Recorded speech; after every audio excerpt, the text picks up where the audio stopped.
Good morning guys and good morning mga kakusinero.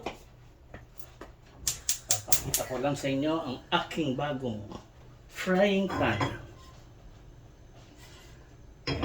Non-stick. Dati kasi pagka nagprito ako ng itlog, nakikipag-away ako sa itlog.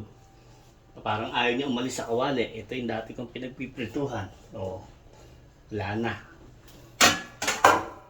But with this new frying pan, sana ay magkasundo na kami ng itlog.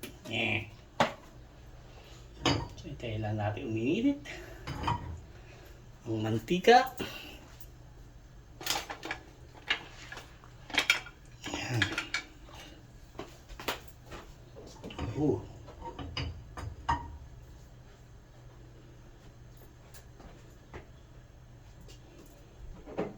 So, paano mo malalaman na mainit na mantika?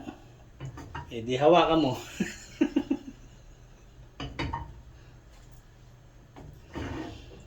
Pag napasok ka, mainit na yon.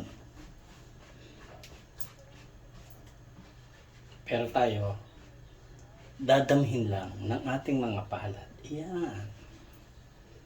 So, init-init na. Hindi naman natin kailangan na napakainit ang mantika.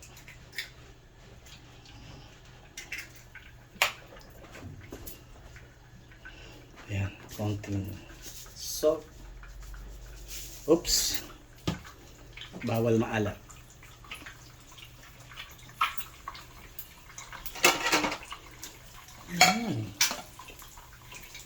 Let's see kung makikipag-away tayo sa itlog o bati na kami.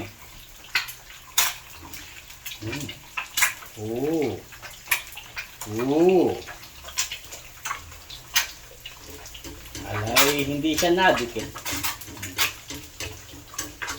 Gusto ko sa sunny side up yung luto yung pula. Iba-iba tayo. Merong iba gusto raw yung egg yolk, no? Pero ako gusto ko luto. Gusto ko nga medyo sunog eh. Yan, dali lang. Sa mga kakusinero dyan na tuwing umaga laging nakikipag-away sa itlog, eh palitan nyo na yung kawali nyo. Ibig sabihin retired na siya. So, ayan.